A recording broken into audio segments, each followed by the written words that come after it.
Naja's second installment has been gaining popularity. I will take the time to explain to you in detail the three metaphors behind it.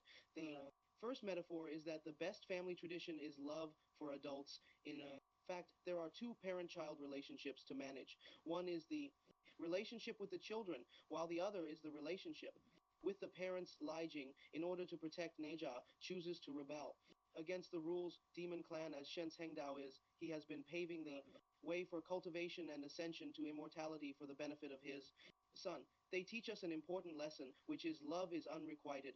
Acceptance, whether Neja is a fairy or a devil. Lijing and his wife invariably espouse their children.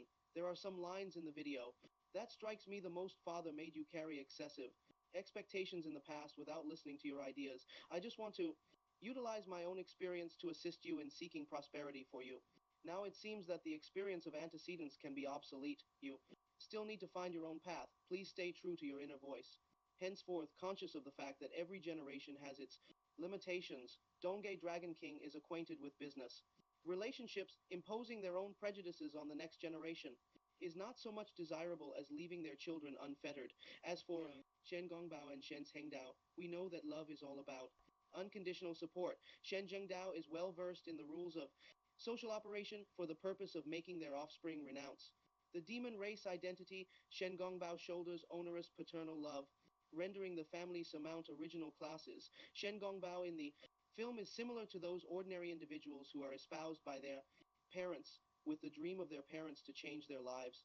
Nevertheless, discrepancies exist between reality and dream.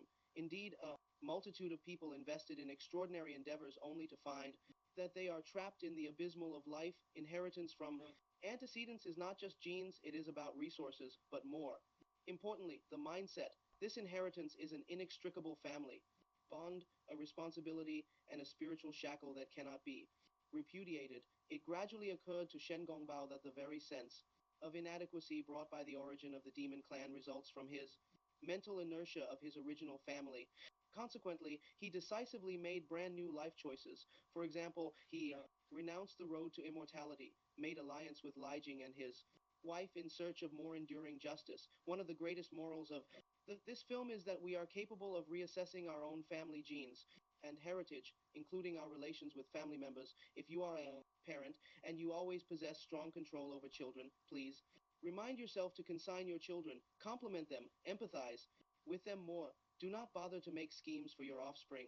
Instead, my suggestion is that you furnish approaches to freedom and fullness. If you are a child and you carry the high expectations from your parents, then you can unlock the mental obstacles that have plagued you for years and gain relief from liberty of your heart, since no matter who you become, there will be a harbor where you can dock. That's where the parents are. The second metaphor in Naja is related to workplace. The key to survive and thrive in workplace is to understand the rule. What really makes this film resonate with audiences is the metaphor of the workplace. The workplace is a convoluted system in which every single individual is a negligible chess piece just in the process of system operation. However potent you may be, you will become no exception. The major storyline of the movie, the metaphor for ascending to immortality, is career promotion. In fact, the hideous veil of heaven is divulged, layer by layer. This passage to immortality that attracts everyone's attention is smeared with overstated color.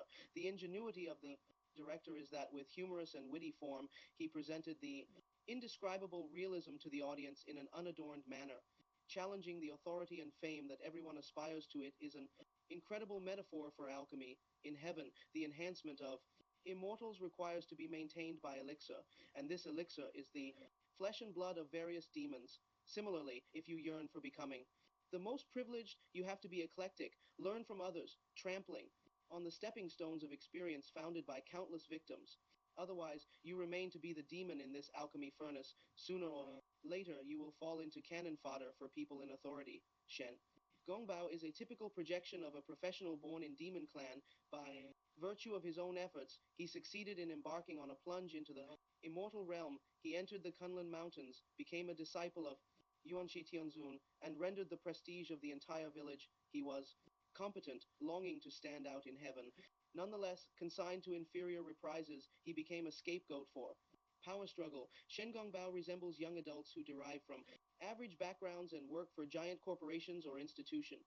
Through diligence and persistence, try as they might, they never fail to be marginalized. Finally, in the wake of tribulations, Shen Gongbao awakened, confronting the laws of system operation undauntedly. Instead of making an insignificant chess piece, he chose to observe his inner voice and uphold justice. He assumed allegiance to Guang, but he surreptitiously helped Li Jing purchase medicine. He pretended to adhere to rules. In reality, he sought aberration from them. After seeing through the conspiracy of boundless Zhongwang, he made endeavors to rescue Li Jing, and his wife took a leap and mutinied the three Dragon Kings and the million demons. The moment Shen Gongbao had an epiphany that the corruption of human nature persists in the laws of workplace, he had two more annotations. One is that it is not you but this unfair world that makes you mediocre. If you cannot change the world, then please change yourself. The third metaphor of the movie imparts the meaning of life. It is about reconstruction, a film that took 5 years to break the 10 billion box office. Naja 2 is predestined to surmount the narrative logic of worldly emotions. There is also an opaque thread of logic in this film, a grand narrative concerning the point of life, the meaning of life is a conundrum that besets all humankind. The director takes a unique perspective to present another answer to the question of meaning. The answer derives from Naja's monologue that I am the master of my own fate. Naja admonishes us from personal experience that the meaning of life is to rebirth, rebuild, and reinvent. Life is not a journey of discovering predefined meaning. Rather, during the process of smashing old symbols to weave novel meaning, individuals create phenomenal events that continuously confirm their own existence. Naja has been labeled the reincarnation of the magic pill since he was born. The trepidation and rejection of the public in Chentangwan served as the spiritual cage of Naja's life. Li Jing and his wife's unrequited love for Naja thawed the mendacity that deconstructed the destiny of the magic pill. Despite his intrinsically repugnant face, Naja retains innocent. He accepts destiny, but is not resigned to destiny. Aobing, a spirit bead, carries the yoke of the dragon to form a mirror image of fate with Naja, the tenet. That you are my only friend betrays the hidden goodness in the eyes of others. Eventually, Naja chose to convert his rancor into the multifaceted compassion of human nature so as to preserve those who have impaired him. The magic pill is no longer a sign of destruction. Conversely, it is the kindle of divinity, demon or fairy. Why should God arrange my fate? The plot in the movie is not merely a reconstruction of Naja's life, but the underlying metaphor is the reconstruction of the meaning of life.